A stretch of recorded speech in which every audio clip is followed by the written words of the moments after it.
Apa yang membuat planet Mars begitu menarik? Sama dengan planet Bumi, Mars juga mengelilingi matahari, tapi dalam jarak yang lebih jauh. Di samping itu, Mars mungkin adalah satu-satunya planet di sistem tata surya yang bisa dihidupi manusia selain Bumi. Itu juga membuatnya menarik. Planet Mars juga punya ritme serupa seperti Bumi. Sehari di planet Mars hampir sama dengan di Bumi, hanya lebih lama 37 menit. Sedangkan satu hari di bulan sama dengan 29 hari di Bumi. Selain itu, perbedaan suhu di bulan antara bagian yang tertutup bayangan dan yang terkena cahaya sangat drastis.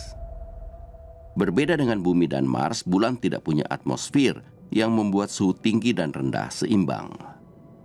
Mars dan Bumi juga punya situasi cahaya yang hampir sama ketika matahari terbit dan terbenam. Selain itu, poros rotasi Mars punya kecondongan yang hampir sama seperti Bumi. Semua persamaan ini membuat situasi atmosfernya juga mirip.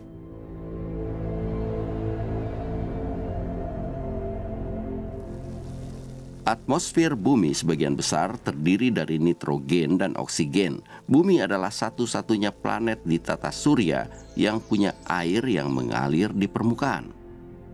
Di Mars juga pernah ada air mengalir sekitar 3,5 miliar tahun lalu.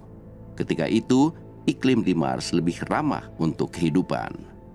Tetapi Mars sudah kehilangan sebagian besar selubung udaranya.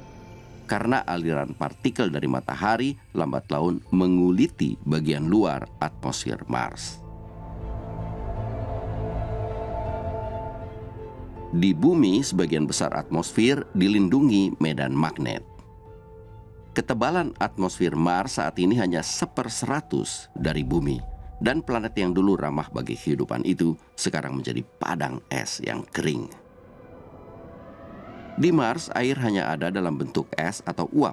Bagian kutubnya ada yang ditutupi es, dan di dalam tanah Mars ada sumber daya penting untuk pendirian stasiun luar angkasa. Awal 2022, pesawat tak berawak Eropa menemukan es dalam jumlah sangat besar di bawah permukaan Mars, di area lembah yang sangat luas, seperti di Grand Canyon di Amerika Serikat. Dalam sejumlah simulasi, para ahli meneliti apakah di Mars bisa dibuat semacam atap magnetis buatan antara Mars dan matahari, sehingga tekanan udara dan suhu naik, dan itu membuat es di kutub utara lumer, dan es di dalam tanahnya berubah menjadi sungai-sungai dan danau, sehingga Mars akan lebih ramah untuk kehidupan. Tapi itu baru teorinya.